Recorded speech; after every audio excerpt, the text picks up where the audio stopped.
우리 안에 있는 뇌, 이것을 어떻게 표현을 해야 우리를 가장 잘 설명을 할 수 있을까? 이 관점에서 뇌지도라는 게 등장을 하게 되고 이것을 활용을 해서 여러 가지 신경과학 연구를 수행을 하고 있습니다.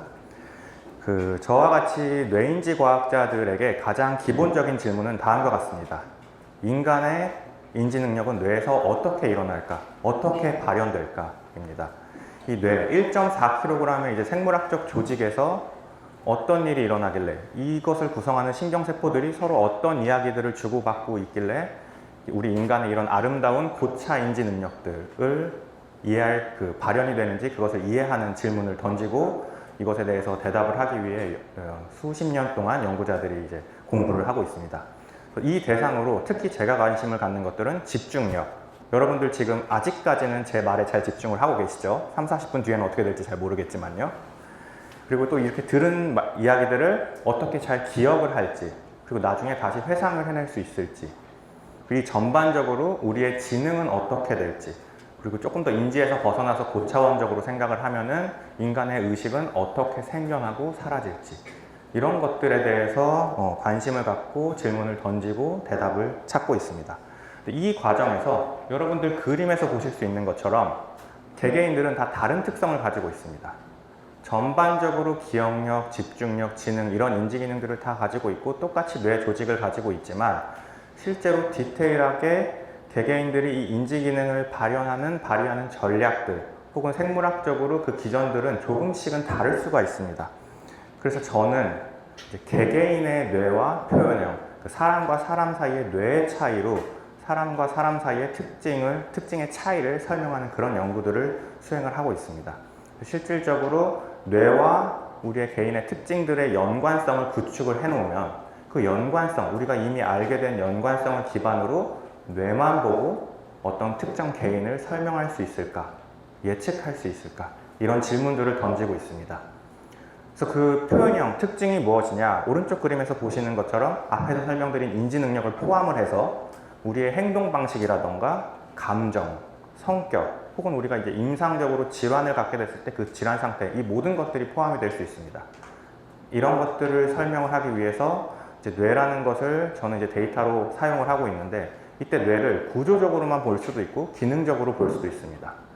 겉으로 보기에 우리의 눈, 코, 입이 어떻게 생겼고 이런 것처럼 뇌가 어떻게 생겼고 어떤 영역이 크고 작고 거시적으로 이렇게 판단을 할 수 있을 것이고요. 또 미시적으로는 실제로 신경세포들이 얼마나 많이 응집해 있고 어떻게 상호작용을 하고 전기화학 신호를 주고받고 있는지 그리고 원거리에 있는 세포들하고 어떻게 연결되어 있는지 이런 것들을 살펴볼 수가 있습니다.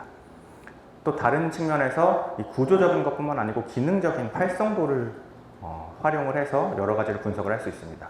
신경세포들이 모여서 어떤 뇌 영역들 덩어리를 이루고 있는데 여기서 얼마나 큰 활성도가 나오는지 거기 그런 그 활성도에 어떤 정보가 담겨 있을지 그리고 멀리 있는 다른 영역들하고 그 정보들을 얼마나 주고받고 있을지 이것을 이제 기능적으로도 분석을 할 수가 있습니다. 그래서 이런 구조적인 거나 기능적인 거 모든 것들은 똑같이 뇌 영상을 통해서 이제 우리가 얻어냅니다. 이제 앞에서 던진 질문이 뇌만 보고 어떤 사람을 설명할 수 있을까, 예측할 수 있을까였죠. 그러면은 살아있는 사람의 뇌를 보는 것이 중요합니다. 이미 이제 죽어있는 두개골 밖으로 나온 뇌를 가지고는 원래 서브젝트를 설명하는 게 큰 의미가 없을 수 있겠죠. 그래서 실제로 살아있는 사람의 뇌를 측정을 하기 위해 이제 여러분들이 혹시나 경험을 해보셨을 수도 있는데 병원에서 많이 사용되는 MRI 장비 같은 것을 활용을 할 수가 있습니다. 똑같은 MRI 장비 안에서 여기 슬라이드에서 보실 수 있는 것처럼 여러 가지 다른 영상 특성을 가진 그런 데이터들을 얻을 수가 있습니다. 그래서 왼쪽 아래에 있는 두 가지 그림은 모두 구조적인 정보를 반영을 하는 그런 데이터입니다. 왼쪽 데이터는 이제 투영을 해서 속을 보는 거긴 하지만 인간의 외양을 보는 것처럼 이렇게 전반적인 구조를 보는 영상, 그리고 가운데 확장 텐서 영상이라고 쓰여 있는 거는 원거리에 있는 신경세포들이 어떻게 정보를 주고받고 있는지 그 뇌의 백질의 구축을 가상으로 만들어내서 보는 영상. 그리고 가장 오른쪽에 있는 영상이 이제 제가 제일 많이 활발하게 중심으로 활용을 하고 있는 데이터인데요. 기능적 자기공명 영상이라고 해서 각 영역들에서 전기 신호가 어떻게 발생을 하고 있는지 그것으로부터 간접적으로 그 영역들에서 어떤 일이 일어나고 있는지를 추정을 하는 그런 영상인데 실질적으로는 뭐 전기 신호를 측정을 하는 것은 아니고 혈관 활성도에 따라서 자기장의 변화가 일어나는 것을 측정을 해서 간접적으로 인간의 뇌가 어떻게 계속 끊임없이 움직이고 있는지 보는 영상입니다. 그래서 저는 이 기능적 자기공명 영상을 주로 활용을 해서 앞에 나온 그런 질문들에 대해 대답을 하기 위해 여러 가지 연구를 수행을 하고 있고요. 이때 이제 가장 중요한 방법이 제 연구, 오늘 발표 제목에도 쓰여 있듯이 뇌 지도를 그리는 부분입니다. 이제는 다 핸드폰으로 내비게이션을 찾아서 이동하고 하게 되지만 옛날만 해도 종이 지도를 가지고 정말 길을 찾아다녔습니다. 그게 이제 디지털화가 돼서 우리는 이제 기본적으로 알려줘 하면은 기계가 알려주는 상황이 됐지만 예전엔 지도를 다 그리고 그걸 눈으로 보고서 직접 찾아야 됐죠. 우리나라 지도를 보면은 국도도 있고 고속도로도 있고 각 도시들이 어떻게 연결되어 있는지 그런 지도를 뇌에 대해서도 똑같이 그리는 겁니다. 각 영역들이 어떻게 연결되어 있는지, 영역들, 노드라고 하는데 이것을 도시라고 생각을 할 수가 있겠고요. 영역들 사이의 연결성을 그 도시를 잇는 길이라고 생각을 할 수 있겠습니다. 그럼 당연히 구조적으로 길이 어떻게 큰지, 좁은지, 꼬불꼬불한지 볼 수도 있고 실제로 얼마나 정보 이동 혹은 교통량이 많은지 그 기능적인 변화를 볼 수도 있겠죠. 그래서 이렇게 뇌 네트워크를 기능적 자기공명 영상을 활용을 해서 뇌 네트워크를 오른쪽 아래 그림에서 보시는 것처럼 만들게 됩니다. 그럼 이것을 이제 다른 말로 뇌 지도, 뇌 연결망 혹은 이제 지놈, 프로테옴 이런 것처럼 연결되어서 커넥텀이라고 부르고 우리가 보통 왼쪽 아래 보여주는 것처럼 이런 QR코드 모양의 사각형 지도를 만들게 됩니다. 이게 한 사람의 뇌 지도를 표현하고 있는 겁니다. 이 지도를 이용을 해서 한 사람의 개개인의 특징들의 차이를 예측할 수 있다는 것을 이제 보인 연구가 한 10년쯤 전에 시작을 해서 그때 이제 이 분야가 가파르게 굉장히 크게 성장을 하기 시작을 했습니다. 그래서 왼쪽 그림을 보면 이 오른쪽 아래에 보이는 뇌 지도 연결망을 활용을 해서 개개인을 찾아낼 수 있다. 그리고 지능을 예측할 수 있다는 것을 처음 보인 연구입니다. 이제 왼쪽 아래 그림에서 보시는 것처럼 우리 손가락 지문으로 개개인을 찾아낼 수 있죠. 경찰 수사 다큐멘터리나 드라마 보면은 이 지문으로 개개인을 딱 특정을 하는 게 가능하잖아요.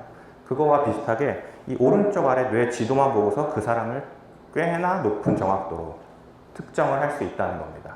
즉 개개인의 그 특이성, 독창성을 이 지도가 담고 있다는 거죠. 그래서 이런 지도를 활용을 해서 바로 그 다음 해에 또 좋은 연구가 발표가 됐는데 이 연구는 이제 지능뿐만 아니고 집중력 같은 다른 인지 능력도 예측할 수 있다는 것을 보이고 이게 임상질환 환자군, 집중력에 문제가 있다고 알려진 ADHD 환자군들의 그 증상의 중증도까지도 예측할 수 있다고 이제 보인 연구입니다. 그래서 이런 연구들을 보면은 이 뇌지도가 개개인의 인지 능력을 꽤나 높은 정확도로 담고 표현하고 있다. 그래서 우리가 이것을 지도를 잘 읽으면 그 사람들의 개개인에 대해서 설명을 할 수 있다라는 게 되는 거죠. 뇌지문에 대해서 조금 더 말씀을 드리면 이건 연구적인 디테일이긴 한데 한 사람으로부터 이 fMRI, 기능적 자기공명 영상 데이터를 여러 번 얻게 됩니다. 이게 지도가 개인의 특이성을 반영을 하려면 변함이 없어야겠죠, 단기간 내에는. 그래서 2번씩 촬영을 해서 첫 번째 세션에서 그 사람의 데이터로 지문을 만들고 두 번째 세션에서 역시 여러 사람들을 모아서 지문을 만들었을 때 첫 번째 사람들의 그 특정 사람을 이 지문만 가지고 찾아낼 수 있느냐 실험을 해서 실제로 그게 찾아내는 게 가능함을 보인 연구입니다. 그리고 이제 기능적 자기공명 영상이라고만 말씀드렸는데 기능적이잖아요. 신경세포가 활성화되는 그 데이터를 시계열로 쭉 얻는 겁니다. 그러면은 우리가 그때 가만히만 있을까요? 무슨 생각을 할 수 있겠죠. 가장 많이 활용되는 것은 resting state라고 해서 우리말로 휴지기 시라고 합니다. 휴식할 때. 그러니까 모두가 다 이때는 쉽게 참여할 수 있죠. 들어가서 가만히 누워만 있으면 됩니다. 그리고 이런 상황이 아니고 다른 상황도 우리가 강제적으로 fMRI 기계 안에서, MRI 기계 안에서 만들 수가 있습니다. 시각적으로 어떤 자극을 주면서 사람들에게 이가 시각적으로 주어지는 정보를 처리하세요. 거기에 어떤 문장이 써있고 그 과제를 수행해 주세요. 물론 몸은 움직이면 안 되지만요. 그렇게 해서 언어를 읽고 이해하는 상황을 만들 수도 있고 수학 문제를 푸는 상황을 만들 수도 있고 기억했다가 후에 대답하는 상황을 만들 수도 있습니다. 이때 뇌가 기능적으로 그 지도가 어떻게 달라지는지도 의미가 있겠죠. 실제로 이게 얼마나 많이 달라지는지, 이 상황이 달라져도 그 사람을 특정할 수 있는지 확인한 분석이 이제 오른쪽에 보이는 거여서요. 사각형으로 나와 있는데 R이라고 써 있는 것은 resting state, 휴지기 시를 말하고 LG는 language, 언어, EM은 emotional, 감정 이런 것들을 표현을 하고 있습니다. 즉 인지 상태가 달라도 그 사람을 꽤나 높은 확률로 특정 지을 수 있다는 거예요. 그러니까 우리가 다른 생각을 해도 분명 변하긴 변하는데 개인의 특이성은 충분히 그 지도에 남겨져 있다, 담겨 있다라는 결과를 보인 것이죠. 그래서 지금까지는 정상 상태에서 인지 기능을 얼마나 잘 발현하는 알려주는지, 개개인의 정보를 얼마나 잘 보여주고 있는지를 봤다면은 바로 이어지는 다음 연구에서는 미래의 임상질환까지도 예측할 수 있음을 좀 보인 연구입니다. 물론 이제 좀 주의해서 읽어야 될 논문이긴 한데 이 연구가 주장하는 바는 생후 6개월 아이의 자기공명 영상, 기능적 자기공명 영상 데이터를 가지고 24개월, 생후 24개월, 2년이 됐을 때 자폐 진단을 받을지 안 받을지 미리 알 수 있다는 겁니다. 물론 이것은 얼마나 이 결과가 잘 반복 재현되는지 확인을 해야 되지만 굉장히 이 기능적 자기공명 영상 혹은 전반적으로 뇌 영상을 활용한 뇌 지도가 얼마나 크게 사용될 수 있는지 그 가능성을 보여주는 연구라고 볼 수 있습니다. 그러면은 이런 뇌지도를 활용해서 우리 개개인의 특징들을 어떻게 예측을 할 수 있을까요? 이 중간 과정들은 얼마나 복잡할까요? 궁금하죠? 실제로 살펴보면 당연히 이 기능적 자기공명 영상을 예로 들었을 때 데이터를 얻습니다. 우리가 피험자를 모집해서 얻을 수도 있고 병원에 내원하시는 환자분들 그리고 건강검진 오신 분들로부터 데이터를 얻을 수가 있겠죠. 이것들로부터 뇌 지도를 만들기 위해 작은 영역들로 나눕니다. 뇌가 큰 1.4km 덩어리인데 100개 영역, 200개 영역, 1000개 영역 이렇게 나누고서 기능 영상이니까 시계열 데이터를 추출을 해서 이 시계열이 얼마나 비슷하게 움직이는지를 측정을 합니다. 각 영역들 사이에. 비슷하게 움직인다. 비슷한 정보를 주고받고 있을 것이다 라고 추측을 하고 그 비슷한 정도, 유사성을 측정을 하는 것이죠. 그러면 뇌지도를 얻게 됩니다. 그럼 이제 이 뇌지도를 가지고 개개인의 특징을 예측하는 모델을 만들어야겠죠. 그럼 이 예측은 기본적으로 이제 정성적인 예측보다는 정량적인 예측이 됩니다.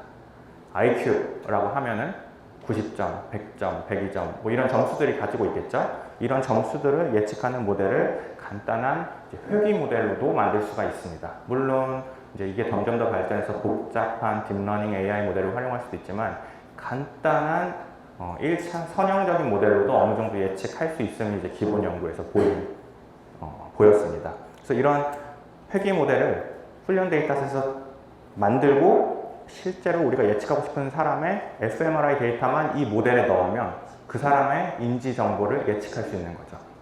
그래서 우리가 예측하려는 대상을 인지 정보가 아니고 감정의 어떤 점수 혹은 질환의 중증도로 놓으면 그 정보를 예측하는 모델을 만들 수가 있게 되는 겁니다.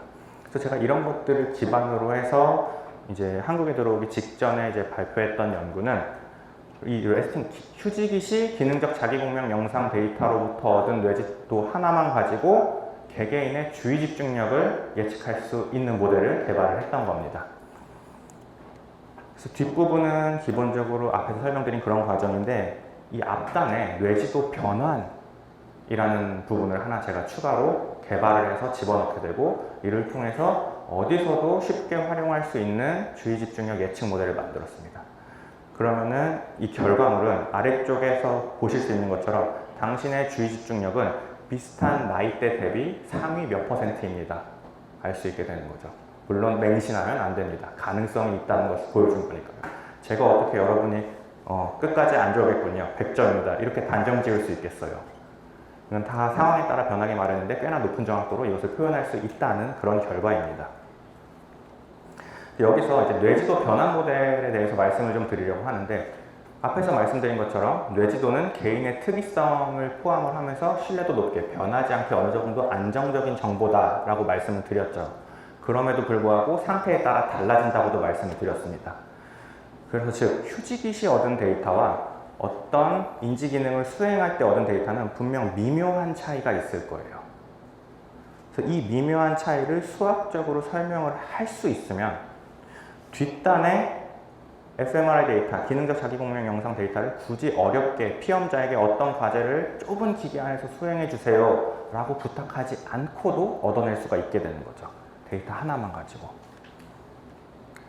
이 뇌지도 변화를 제가 왜 고민하게 됐냐에 대한 동기를 조금 더 다른 측면에서 한번 설명을 드리려고 합니다. 지금 뇌지도로 개개인의 특징과 표현형을 예측하는 것들에 대해서 말씀을 드리고 있습니다. 그러면 우리가 궁금한 건 그걸 거예요. 어떻게 하면 더 정확하게 예측할 수 있을까요? 어떻게 하면 적은 데이터로 이 사람을 완벽하게 설명할 수 있을까요가 궁금해질 겁니다. 당연히 쉽게 생각할 수 있는 거는 복잡한 수학 모델을 쓰는 걸 거예요. AI한테 부탁하면 더 잘해주지 않을까요? 지금은 이제 많은 AI 모델들의 개발로 점점 더 성능이 올라가고 있었는데 2020년 전후에 그때 존재했던 데이터의 양만 가지고 여러 가지 알고리즘을 적용한 연구들이 존재했는데 실질적으로 다별량 분석을 사용을 한다던가 비선형 방법을 사용한다던가 AI 기술들을 사용을 한다던가 했을 때 실질적으로 예측 성능이 크게 좋아지지 않는 걸 확인을 했습니다. 복잡한 거 쓰면 당연히 될 줄 알았는데 잘 안 되네인 거죠. 저도 포함이 됩니다. 여기 U라고 써 있는 게 저거든요. 저도 복잡한 거 쓸 줄 알면 잘 될 줄 알았는데 성능 향상이 미미하더라고요. 그런데 한 걸음 물러서서 봤더니 인지 상태가 다를 때 찍은 기능 자기공명 영상을 가지고 예측 정확도를 비교를 해보면 그 차이가 굉장히 크게 있는 겁니다.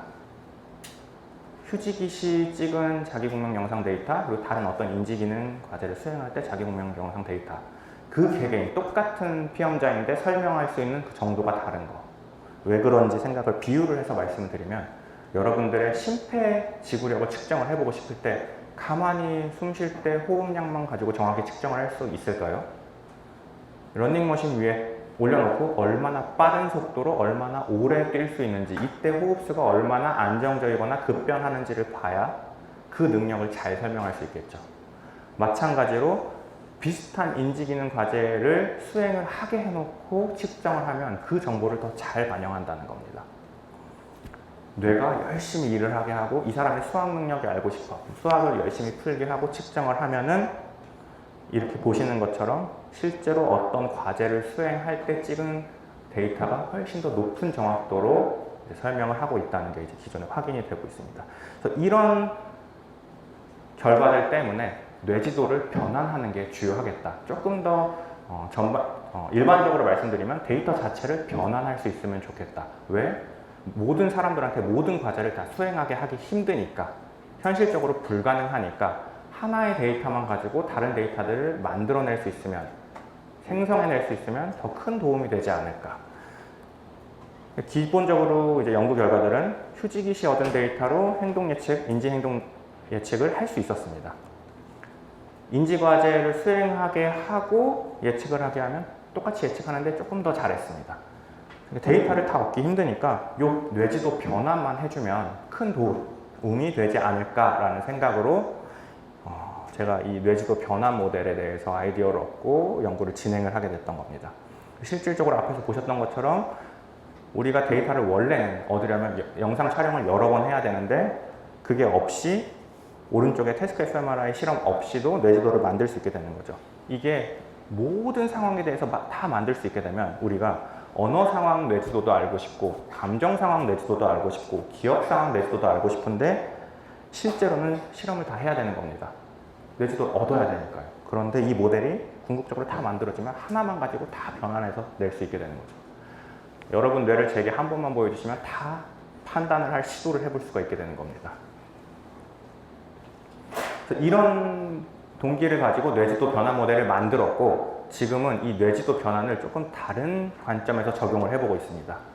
앞에서 말씀드린 거는 순간순간의 인지 상황의 변화에 대해서 예측할 수 있는 거였어요.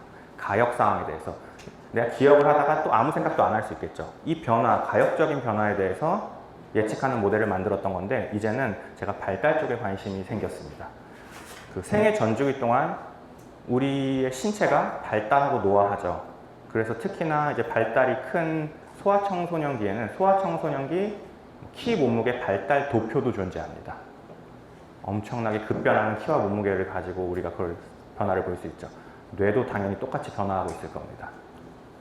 그래서 이 변화하는 뇌 지도를 일단 그리고 개개인 맞춤으로 예측을 할 수 있을까가 이제 궁금한 주제가 된 거죠. 실제로 뇌 지도까지는 아니지만 전반적인 구조적인 모양에 대해서 뇌 발달이 어떻게 일어나는지 성장 발달 도표를 그리기 시작을 했습니다. 최근 들어서 최근 5년 새에 이런 연구들이 이제 시작을 하고 발표가 되고 있습니다. 그래서 22년에 굉장히 좋은 네이처라는 이제 논문에 출판된 연구를 보면은 이제 뇌가 백질, 흑질, 그리고 속에 이제 물로 차 있는 이런 영역들이 있는데 이 부피들이 어떻게 개월수, 연수에 따라서 바뀌는지를 처음 그려주기 시작을 했습니다. 여기까지는 이제 뇌 지도라기보단 겉으로 보기에 거시적인 모양에 대해서 그린 거죠. 근데 여기서 이제 중요한 점, 지도랑 상관없이 중요한 점. 그러면은 도표만 그리면 이거에 따라서 똑같이 발달할 걸 기대를 해야 될까요? 예를 들어서 제가 3살이라고 해보세요. 뭐 너무 크긴 하지만 3살이라고 해보면 제 키가 평균보다 높다, 크다, 작다, 비슷하다가 있을 겁니다.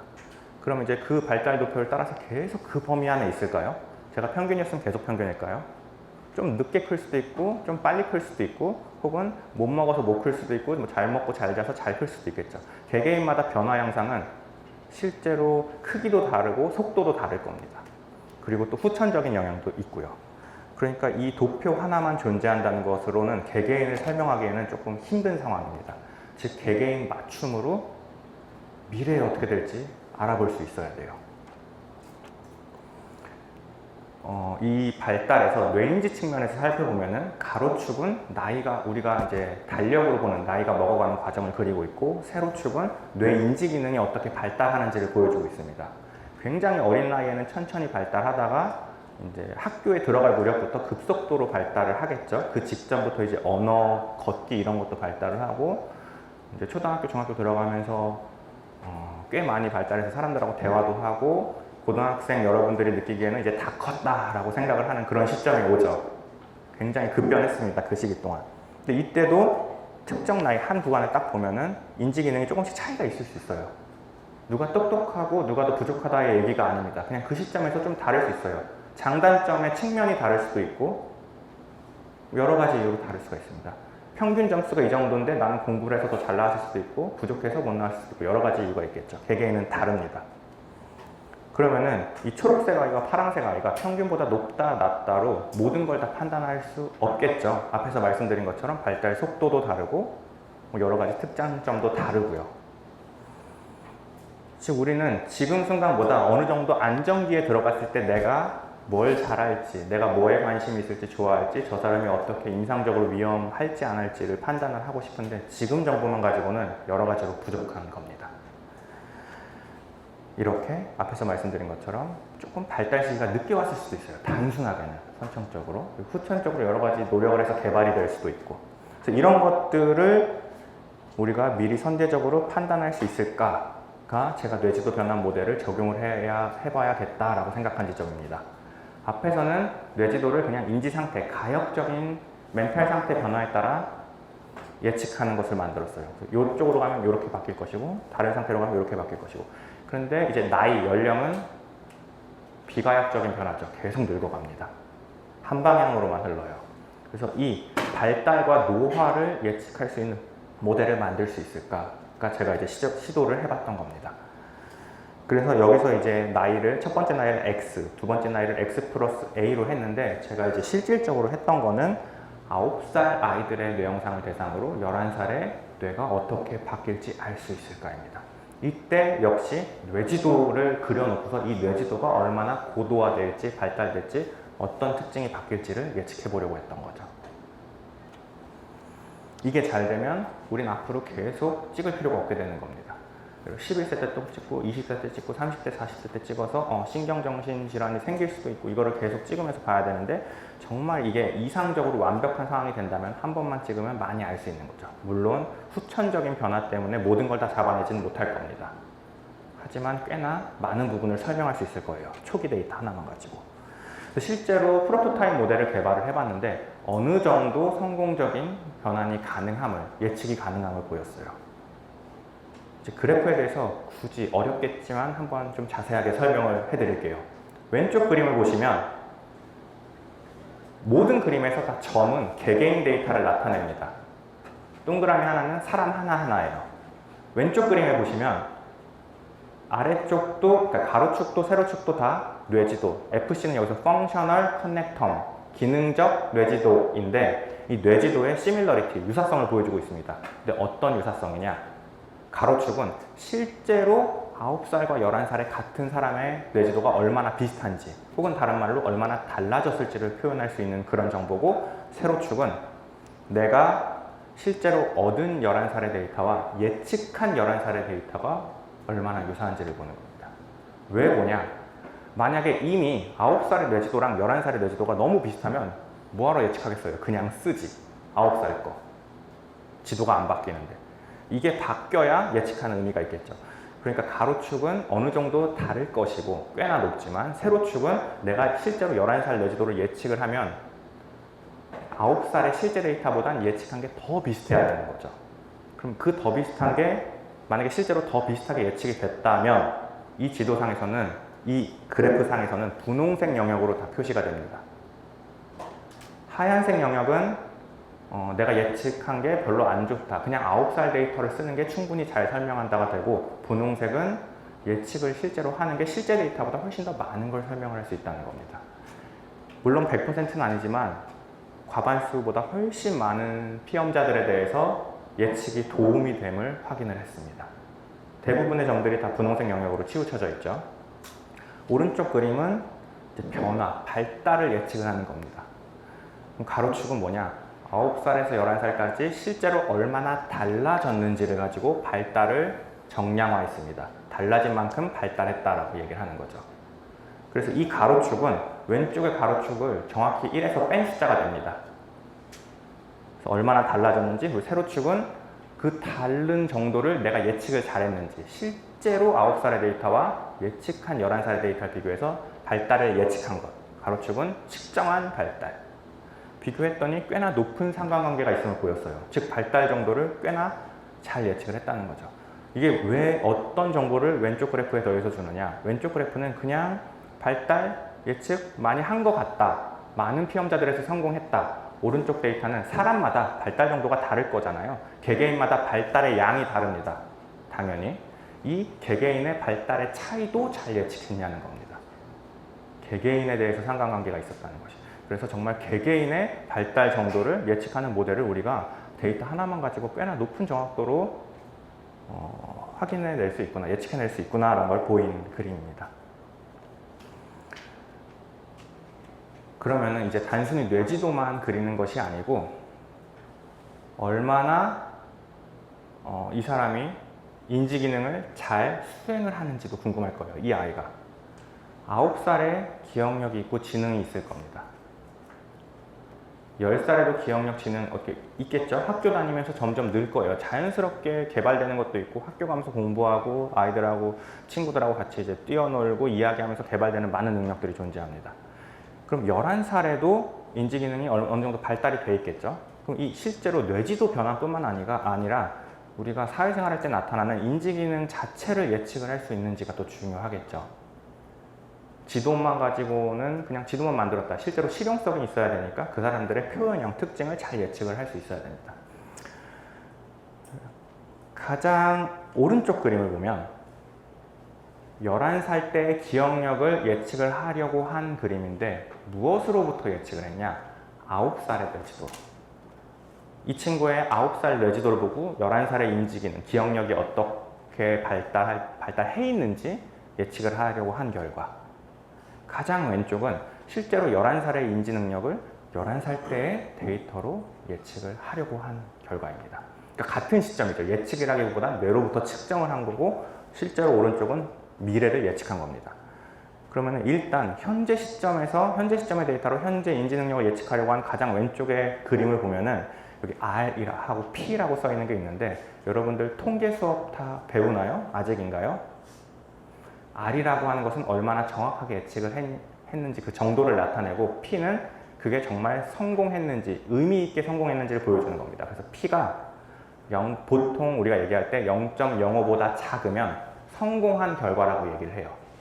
R하고 P는 서로 딱 엮여 있어서 P만 봐도 판단을 할 수가 있는 거예요. 그래서 이 P 값이 0.05보다 작으면 성공한 예측이라고 볼 수가 있는 겁니다. 그럼 왼쪽 그림을 보면 실제로 11살 데이터로 11살 엔진 능력 예측 꽤 잘했죠. 0.003. 근데 과거 데이터로 가볼까요? 과거 데이터로부터 현재 데이터를 예측하려고 했더니 0.077 예측이 실패했죠. 그러니까 이 신체가 급변하는 시기에는 마찬가지로 뇌도 급변할 거고 인지 능력도 급변할 거기 때문에 그 연관성을 정확히 추정을 하기가 힘든 겁니다. 그래서 과거의 데이터만 가지고 미래에 얼마나 급변했는지 간단하게 예측하는 건 쉽지 않아요. 직접적으로. 그럼 여기서 필요한 게 뭘까요? 여지껏 제가 뭘 만들었죠? 뇌지도 변환, 발달 모델을 만들었죠. 그럼 당연히 가운데 그림에는 뭐가 하나 들어와야겠죠? 만들어낸 11살 데이터. 이 9살 뇌지도로부터 11살 뇌지도를 예측을 하게 하고 11살에 예측한 가짜 뇌지도로 11살의 진짜 인지 능력을 예측하려고 했더니 P값이 어떻게 변했나요? 0.05보다 내려갔죠. 불가능했던 걸 가능하게 만든 겁니다. 물론 애초에 9살 데이터에 엄청 복잡한 모델을 써서 요즘 나오는 AI 모델을 써서 이 뇌지도 발달까지도 자연스럽게 녹아들게 만들 수 있다면 가능하겠지만 기본적으로 선형적으로 뇌랑 표현형을 잇는 모델만 가지고는 불가능했던 것을 뇌지도 변환 하나만 가지고 이제 가능하게 만든 그런 연구입니다. 그래서 저는 이런 식으로 뇌영상 데이터를 중심으로 여러 가지 우리와 관련된 데이터를 모아서 개개인을 잘 설명하고 앞으로 어떻게 변할지 발달할지 그리고 신체적으로 생물학적으로 어떻게 발달해야 인지 기능이 어떻게 발달하는지에 대해 관심이 있고 이제 이게 임상적으로 넘어가서는 또 어떻게 활용성이 있을까에 대해서도 고민을 하고 있습니다. 그래서 이제 마지막 페이지가 되겠습니다.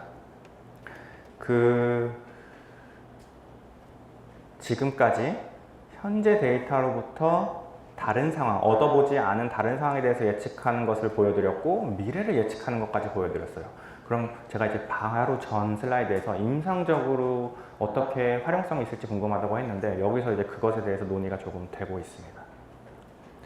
개개인들이 우리가 지금은 건강하죠. 대부분 여러분들이 건강할 거예요. 큰 이상 없이. 그런데 뭐 감기에 걸리듯이 어떤 질환들이 생길 수가 있습니다. 그러면은 질환에 걸리면 보통 나는 건강해. 약 같은 거 필요 없어. 집에서 나을 수도 있지만 병원에 가서 치료를 받아야 되는 상황이 종종 있었거나 있게 되겠죠. 그러면은 여기서 중요한 게 치료도 종류가 되게 많은데 어떤 치료 종류가 이 사람한테 가장 잘 맞을까? 개인 맞춤형 의료 관점에서 치료 가능성이 어떤 것이 좋을지 혹은 같은 치료라고 해도 지금 이 치료를 계속하는 게 이 사람의 상태를 호전시키는 게 도움이 될지 혹은 이제는 그만둬야 할지 어차피 효과가 미미해질 거여서 이런 것들을 판단하는데 이런 미래를 직접 지금으로부터 예측하는 것이 현재 데이터로 예측하는 것이 굉장히 도움이 될 거라고 생각을 합니다. 특히 이제 뇌는 우리 몸의 모든 것들을 다 설명할 수는 없겠죠. 뇌 쪽, 신경계와 관련된 신경정신 질환에 좀 특화된 것일 겁니다. 그래서 여기에 여러 가지 데이터를 추가를 하면은 신경정신 질환 관련해서도 더 많이 설명을 할 수 있게 되고 혹은 다른 데이터를 가지고 접근을 하면 더 많은 질환군도 포함을 할 수가 있게 될 거예요. 근데 물론 이제 뇌라는 관점에서 봤을 때 저는 오늘 말씀드린 거를 보면서 느끼셨을 텐데 거시적인 접근만 하고 있습니다. 1.4kg 뇌를 그대로 한 방의 사진으로 찍어서 숫자화하고 그것을 수학 계산적인 모델로 분석을 하고 예측을 하게 하는 거죠. 그럼 실제로 신경생물학적으로 신경세포, 혈관, 화학물질 이런 것들에 대한 정보는 사실 많이 빠져 있습니다. 그런 것들이 추가가 돼서 멀티 스케일로 마이크로 스케일에서 매크로 스케일까지 다 접근을 하면 정말 개개인에 대해서 많은 것들을 표현할 수 있게 되고 예측할 수 있게 되는 그런 세상이 올 거라고 믿고 있고 그런 길들은 이제 여러분들이 앞으로 개척해 나가야 될 길이라고 생각을 합니다. 네, 감사합니다.